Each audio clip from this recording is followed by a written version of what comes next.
Hello students, आज हम लोग एनसीईआरटी मैथ्स क्लास 11th के लिए स्टार्ट करेंगे। तो चैप्टर हमारा है सेट्स। इससे पहले हम लोग इसके 3 पार्ट कर चुके थे और तीसरे पार्ट का जो लास्ट टॉपिक था हमारा यूनियन ऑफ टू सेट्स, तो उसी को आज हम लोग 4th पार्ट में कंटिन्यू करते हैं। टॉपिक क्या होगा? Representation of union by Venn diagram. तो वेन डायग्राम में हम लोग दो सेट्स के यूनियन को कैसे शो करते हैं उसको देखते हैं।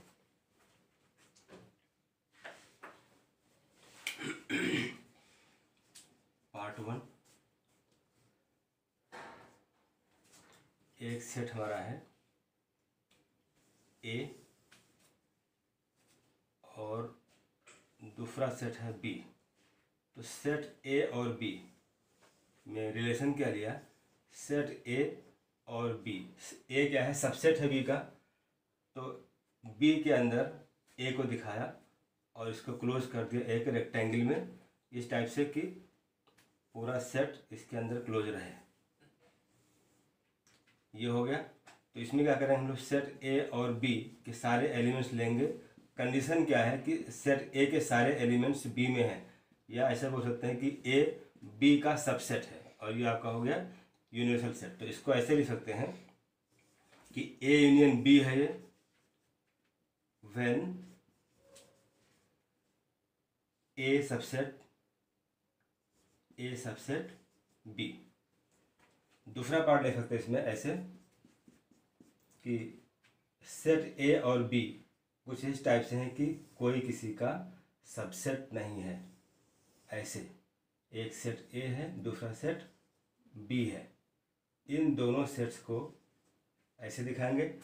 यहाँ पर थोड़ा सा पार्ट ओवरलैपिंग दिखा दिया है, इसलिए कि सेट ए के कुछ एलिमेंट्स बी में हैं और बी के कुछ एलिमेंट्स ए में हैं, मतलब कुछ एलिमेंट कॉमन है। तो इनको हम लोग ऐसे दिखा सकते हैं और क्लोज कर देंगे एक बॉक्स में, मतलब रेक्टेंगल में। तो ये हो गया हमारा यूनिवर्सल सेट। अब यहाँ पर जब ए और बी को लेंगे तो दोनों के एलिमेंट्स को हम लोग कंबाइन करेंगे, यूनियन लेना है। तो सारे एलिमेंट्स लिखेंगे, कोई भी एलिमेंट रिपीट नहीं करेंगे। ए और बी के सारे एलिमेंट्स हम लोग इसमें यूज करेंगे विदाउट एनी रिपीटिशन। तो हमने इसको डॉट से दिखा दिया है। मीनिंग क्या था कि total elements of A and B belongs to A union B. तो इसको लिख सकते हैं कि ए यूनियन बी ये इस टाइप से है।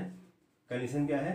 When A is not subset of B and B is also not subset of A. Meaning क्या था कि ए के सारे एलिमेंट्स बी में नहीं हैं और ना ही बी के सारे एलिमेंट्स ए में हैं। तो इस कंडीशन में क्या है, कुछ एलिमेंट्स ए और बी में ऐसे होंगे जो कॉमन होंगे। तो जो एलिमेंट कॉमन है उनको हमने ओवरलैप कर दिया। यहाँ पर पोर्शन है ओवरलैप। इस पोर्शन का मीनिंग था कि ये कॉमन एलिमेंट शो करता है। एक ऑप्शन और थर्ड ले सकते हैं ऐसे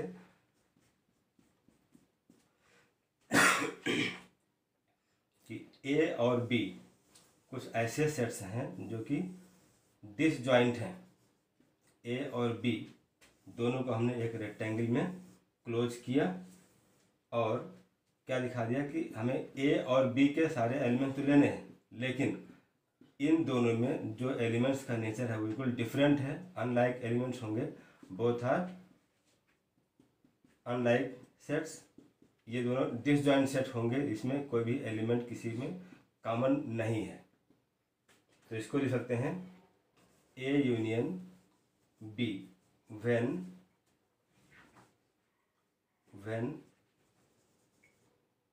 ए and B are disjoint sets.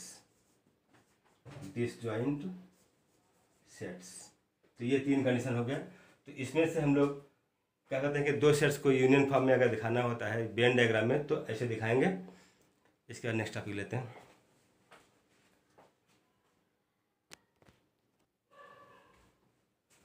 तो नेक्स्ट टॉपिक हमारा है union of more than 2 sets. अगर 2 सेट से अधिक सेट दिए तो उनका हम लोग यूनियन कैसे फाइंड करते हैं? मान लेते हैं n सेट्स हैं। Let A1 A2 A3 let A1 A2 A3 AN are n sets. अब ये n सेट्स हैं तो इनका यूनियन लिखना है हमें, तो क्या लिखेंगे, A1 union A2 union A3 A4। इसको हम लोग इसी टाइप से आगे लिखते जाएंगे, कहाँ तक, n तक। इसको हम लोग ऐसे लिख सकते हैं शॉर्ट में कि ये n एलिमेंट्स हो गए इसके। तो इसका मीनिंग क्या था कि जितने सेट थे उन सबको हमने यूनियन में लिया। तो कैसे इनको लिखेंगे हम लोग, इसको लिख सकते हैं ऐसे, यूनियन, यहाँ लिख सकते हैं AI, तो I = 1 से लेकर कहाँ तक, n तक लिखेंगे। मतलब सबको जितने भी सेट थे A और B, sorry A1 A2 A3 A4 कहाँ तक, AN तक, जो n सेट्स हैं, इन सारे सेट्स को हम लोग कंबाइंड फॉर्म में ऐसे लिखेंगे। और इसके बाद में ध्यान रखेंगे कि जो सेट के एलिमेंट्स हैं, जो कॉमन एलिमेंट्स हैं, उनको रिपीट ना करें, बिना रिपीटेशन लिखना है। सबको एक साथ ऐसे लिख सकते हैं। तो कोई ज़रूरी नहीं कि 2 ही सेट दिए हों, 2 से अधिक सेट हैं तो उनको हम लोग ऐसे कंबाइन करेंगे बिना रिपीटेशन के, ठीक है। अब नेक्स्ट टॉपिक लेते हैं, इंटरसेक्शन ऑफ सेट्स। नेक्स्ट होगा इंटरसेक्शन ऑफ 2 सेट्स। तो जैसे हम लोगों ने यूनियन किया था कि 2 सेट्स का यूनियन क्या होता है, ऐसे ही फाइंड करेंगे हम लोग इंटरसेक्शन। तो इंटरसेक्शन का सिंबल क्या होता है, इसका सिंबल होता है इंटरसेक्शन का, ऐसे लिखेंगे, ये इसका सिंबल हो गया।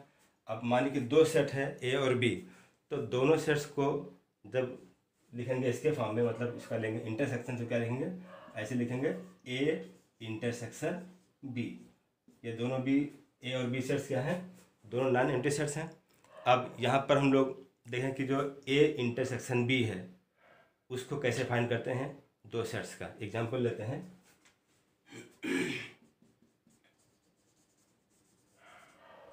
एग्जांपल लिया इसमें ऐसे, let set A is A B C and set B is A B C D E। 2 set लिखा हमने A और B, दोनों सेट्स के एलिमेंट लिख दिए। तो इंटरसेक्शन क्या लिखना होता है कि जो कॉमन एलिमेंट्स हैं दोनों के, जो दोनों में कॉमन एलिमेंट्स हैं उनको लिखना होता है। तो क्या लिखेंगे, therefore A intersection B equals to, common क्या है देख लेते हैं, यहाँ ABC है, यहाँ भी ABC है, तो अगर हम चाहें इसे हटा दें, इससे वो भी ठीक है, इसको ऐसे रहने दें, B से शुरू करते हैं। तो BC यहाँ भी है, BC यहाँ भी है, हम A लिख देंगे, सही हो भी गलत नहीं है, हमें दोनों कॉमन चाहिए बस। तो दोनों कॉमन क्या मिला, B और C मिला। अगर यहाँ A भी होता तो यहाँ पे ABC पूरा आता, तो इसमें ये कंडीशन और जुड़ जाता है कि A सबसेट हो गया B का। तो कोई ज़रूरी नहीं सबसेट हो भी सकता है और नहीं भी, हमने सिर्फ ये दिखाया है कि सेट A और B 2 ऐसे सेट हैं जिसमें कुछ एलिमेंट्स कॉमन हैं, उनका लेना है इंटरसेक्शन। तो इंटरसेक्शन कैसे लेंगे, दोनों सेट्स के कॉमन एलिमेंट्स को। ऐसे एग्जांपल हम सेकंड ले सकते हैं, ये 1 था, एग्जांपल नंबर 2 ले सकते हैं। क्या, इसमें सेट लेते हैं A = 1 2 3 4 ले लिया। दूसरा सेट B लिखा, B क्या है, 2 4 6 8 10। Therefore A intersection B equals to क्या मिलेगा, कॉमन एलिमेंट्स क्या लिखेंगे, 2 4, यहाँ भी 2 4, तो ये 2 4 जो मिला हमको, ये एलिमेंट्स हो गए सेट A इंटरसेक्शन B के, ठीक है। तो इसका आंसर ये हो गया, और इस एग्जाम्पल 1 का BC आ जाएगा। तो इस टाइप से हम लोग देखते हैं कि जब 2 सेट्स का हमें निकालना होता है इंटरसेक्शन, तो क्या करते हैं, दोनों सेट्स के कॉमन एलिमेंट्स को लिखते हैं इंटरसेक्शन में।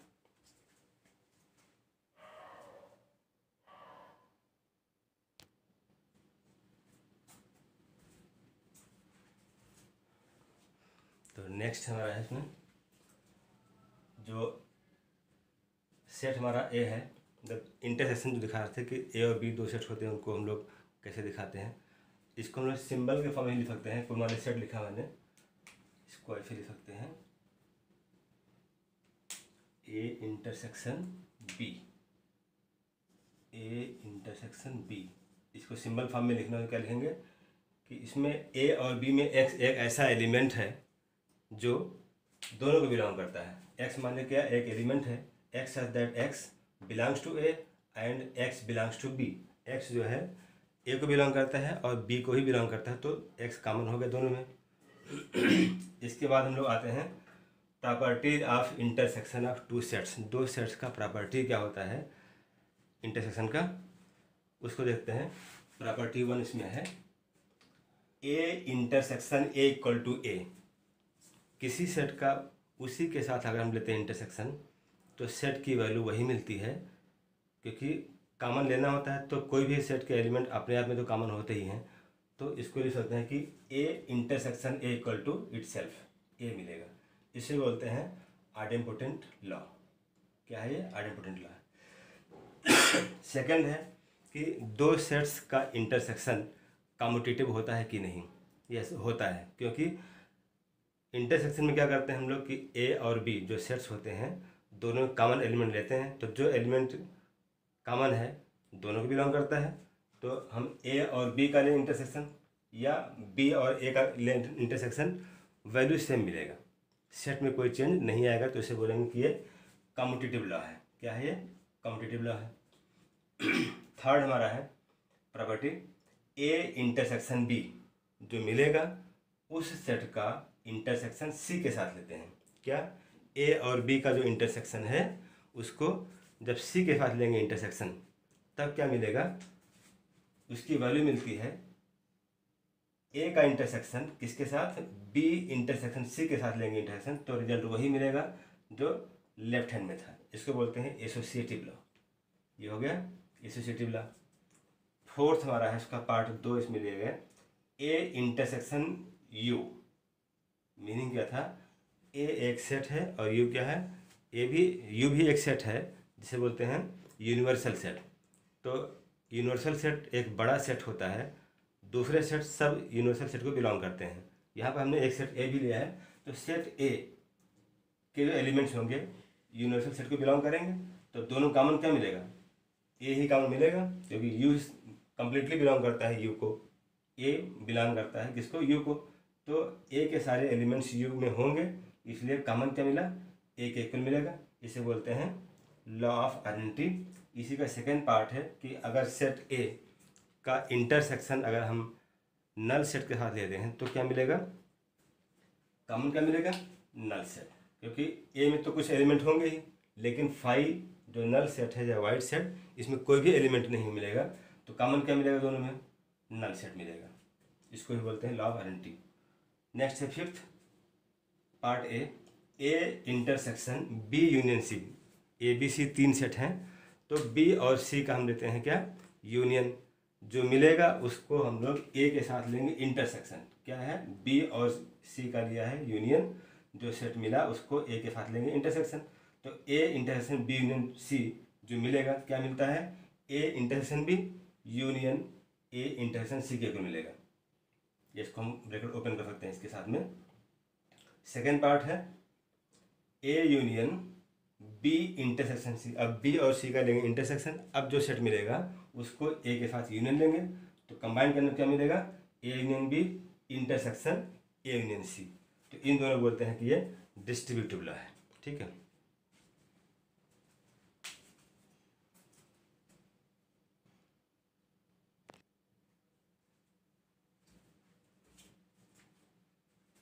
नेक्स्ट टॉपिक हमारा होगा कॉम्प्लीमेंट ऑफ ए सेट।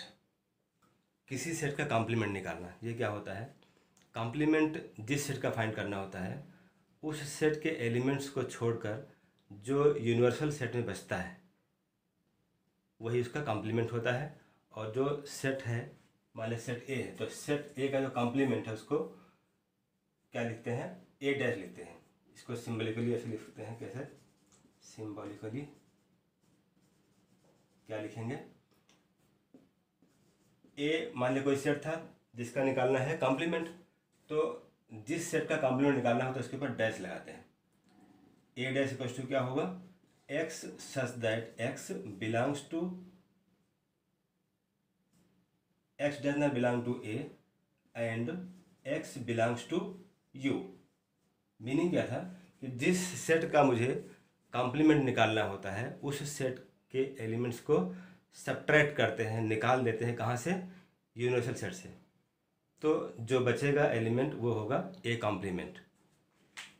इसी को हम लोग ऐसे भी लिख सकते हैं, A dash equal to universal set minus A, ऐसे लिख सकते हैं। मतलब यह हुआ कि जो यूनिवर्सल सेट होता है वो एक बड़ा सेट है, सेट ए उसका सबसेट है, तो सेट के मतलब सेट ए के या जो सेट आपको दिया गया हो उस जिसका निकालना हो कॉम्प्लीमेंट, उसके एलिमेंट्स को यूनिवर्सल सेट से हम लोग निकाल देंगे, सब्ट्रैक्ट कर देंगे, जो बचेगा वो क्या बचेगा, यू माइनस ए बचेगा। चलिए इस पर एग्जाम्पल देख लेते हैं। एग्जाम्पल क्या लेंगे, एग्जाम्पल लेते हैं ऐसे, find the complement of set A equal to of set A if u equal to 1 2 3 4 and so on, and a equals to 2 4 6 8, क्या लिया इसमें, यूनिवर्सल सेट लिखा 1 2 3 4 5 एंड सो ऑन, जितने भी एलिमेंट्स होंगे पॉसिबल, जितने नेचुरल नंबर्स हैं मान लेते हैं, यू हो गया। और दूसरा सेट में क्या लिखा है, ए लिखा, ए में क्या लिख दिया, इवन नंबर लिख दिया 1 2 4 6 8 10 12 ऐसे लिख दिया। डैश मतलब इसी ऑर्डर में एलिमेंट्स आते रहेंगे इसी पैटर्न पर। क्या निकालना है हमको, complement of set A find करना है। तो कैसे निकालेंगे इसको हम लोग, इसका सोल्यूशन क्या होगा,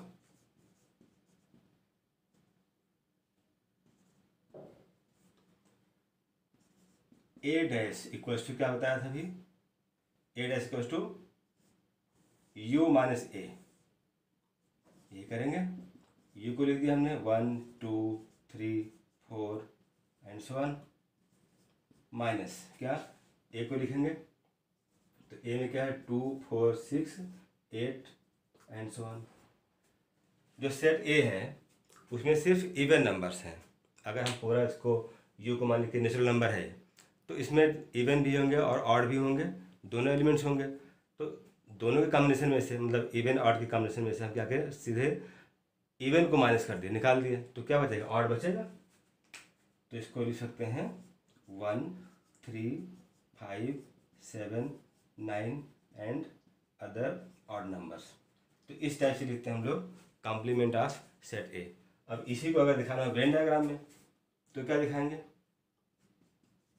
इन वेन डायग्राम, अगर वेन डायग्राम दिखाना है तो पहले हम बनाएंगे एक बॉक्स, रेक्टेंगल बनाएंगे और इस रेक्टेंगल के अंदर हम लोग सेट ए को दिखाएंगे। ये हो गया आपका यू और ये हो गया ए। अब ए में क्या एलिमेंट्स हैं, इवन नंबर्स, हम इसको वर्ड्स में लिख दे रहे हैं, इवन नंबर्स।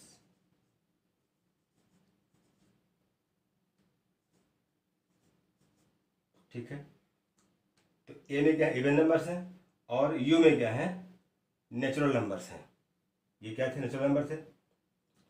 तो इसमें जो एलिमेंट्स मिलेंगे इसके कॉम्प्लीमेंट में नेचुरल नंबर्स लिख दिया पर हमने, तो कॉम्प्लीमेंट क्या मिलेगा, ये बाहर के मिलेंगे, जितने नंबर्स थे इवन उनको छोड़ देंगे, मतलब सेट ए के एलिमेंट को छोड़कर बाकी जो एलिमेंट्स हैं उन सब को लिखेंगे, मतलब ए डैश हमारा यहाँ पर होगा आउटसाइड सर्किल। तो वेन डायग्राम इसको ऐसे दिखाएंगे। तो इस टाइप से हम लोग किसी भी सेट के कॉम्प्लीमेंट को फाइंड कर सकते हैं।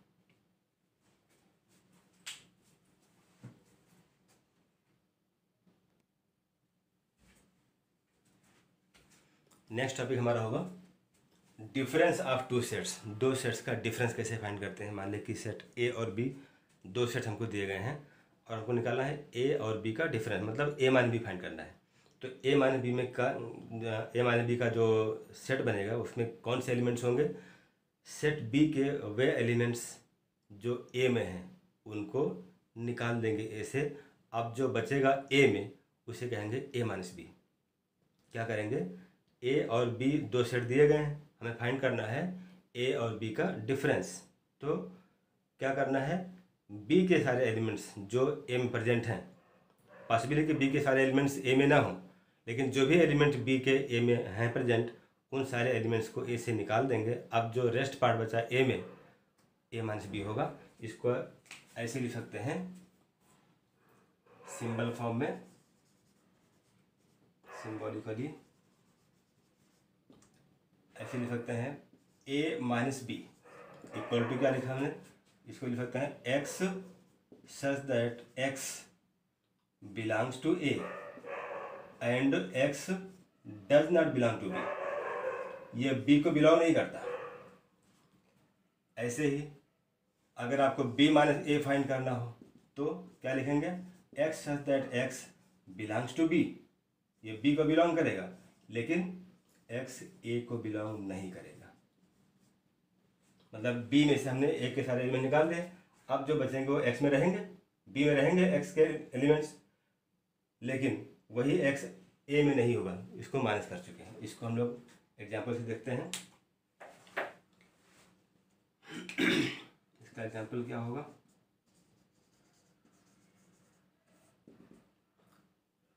Find the difference of sets A and B if set A is given 1 2 3 4 5 6 7 8 9 10 set ए है, और सेट बी मैंने क्या लिखा, सेट बी को लिख दिया 2 4 6 8 10 ये लिखा। तो इन दोनों का डिफरेंस क्या होगा,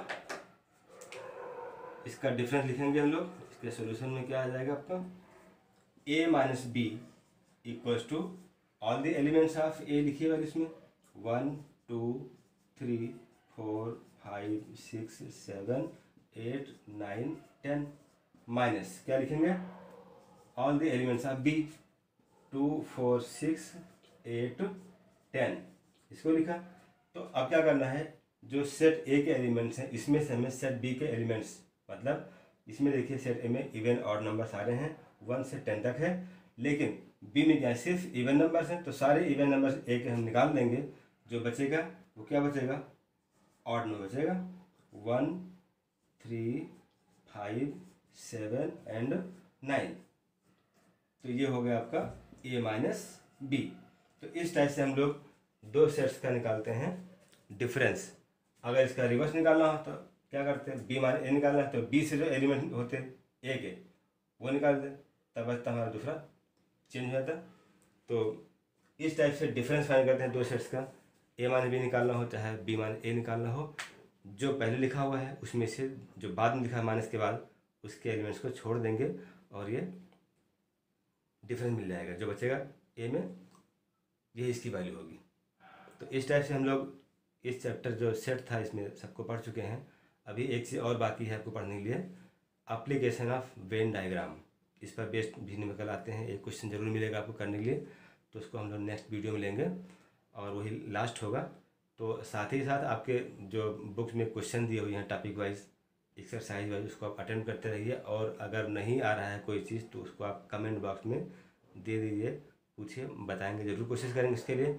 हाँ, लेकिन ये ज़रूर कहेंगे इसके लिए कि अभी मैं बोलता नहीं था इसके लिए ये कॉमन सेंस वाली बात है, आप लोग थोड़ा अंडरस्टूड है कि वीडियो जो भी है ये सिर्फ किसी एक के लिए नहीं, पर्पज़ हमारा ये है कि ये कुछ और ऐसे लोग जो होते हैं जिनको बहुत ही ज़रूरत है, कुछ बच्चे ऐसे होते हैं जो मतलब कोचिंग ट्यूशन कहीं जाने के लिए वो सक्षम नहीं होते हैं, इनके पेरेंट्स, तो उनको भी बेनिफिट मिले इसके लिए आपसे एक ये हम कहेंगे कि अपने जो जानने वाले हैं तो उनको भी आप शेयर कीजिए, लाइक कीजिए, सब्सक्राइब करिए, तो हमारा भी मोटिवेशन होगा और आपका भी फ़ायदा होगा, हम कंटिन्यू करते रहेंगे। लेकिन अगर आप लोग मोटिवेशन नहीं देंगे, बिल्कुल नहीं करेंगे, बिल्कुल इनएक्टिव रहेंगे, तो वीडियो बनाने का कोई मतलब नहीं होता है। हमारा पर्पज़ है कि ये अधिक से अधिक लोगों तक पहुँचे और बच्चे कुछ तो सीखेंगे, कुछ भी सीखेंगे, थोड़ा सा अगर इसमें सीख पाते हैं तो मैं समझता हूँ कि मैं सक्सेसफुल रहा। तो ये सब आपके हाथ में है, आप पढ़िए और दूसरों को शेयर कीजिए और लोग भी सीखें जिनको बहुत ज़रूरत है। कुछ बच्चे ऐसे हैं जो फाइनेंशियली पुअर होते हैं, वो कहीं और ज्वाइन नहीं कर सकते हैं, तो उनको अगर आप शेयर कर देंगे तो उनको भी थोड़ा बेनिफिट मिलेगा। तो ये एक सोशल वर्क भी होगा, आप एक नेक काम कर रहे हैं, तो नुकसान तो बिल्कुल आपका भी नहीं होगा और मेरा भी नहीं होगा। मैं चाह रहा हूँ कि आप लोग मोटिवेट करते रहिए, तो हम और भी एनर्जी के साथ में नेक्स्ट टॉपिक बनाते रहेंगे और आप लोग सीखते रहेंगे।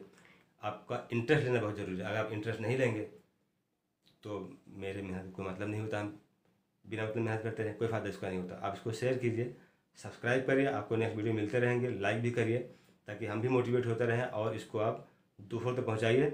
फ़ायदा इसमें क्या होगा कि आपकी जो फ्रेंडशिप है वो भी स्ट्रांग होगी और लोग फ़ायदा उठाएंगे, तो सबका डेवलपमेंट होगा, सब लोग सीखेंगे तो अच्छा ही रहेगा, ठीक है। और ये सब लोग जानते भी हैं कि ये पीरियड कौन सा चल रहा है, जो लॉकडाउन पीरियड चल रहा है। इस लॉकडाउन में हम लोग इसको किसी तरह मैनेज कर पाते हैं।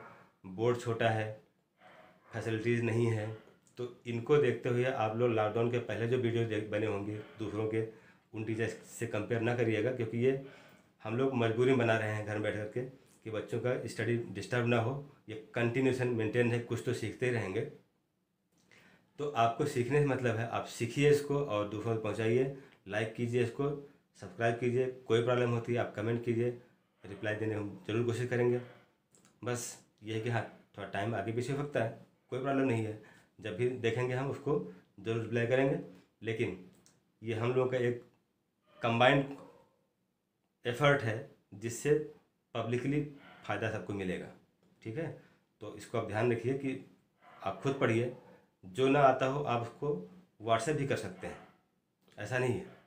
तो जैसे भी रहे, आपको कमेंट बॉक्स दिया हुआ है, उसमें आप लिखिए अपने कमेंट्स जो भी आपको लगता है और शेयर करिए और भी लोग फ़ायदा उठाएं इसका, ठीक है। सब्सक्राइब करिए, लाइक भी करिए इसको, ताकि हम भी मोटिवेट होते रहें और टाइम टू टाइम बनाते रहें इसको और आपका फ़ायदा होता रहे, ठीक है।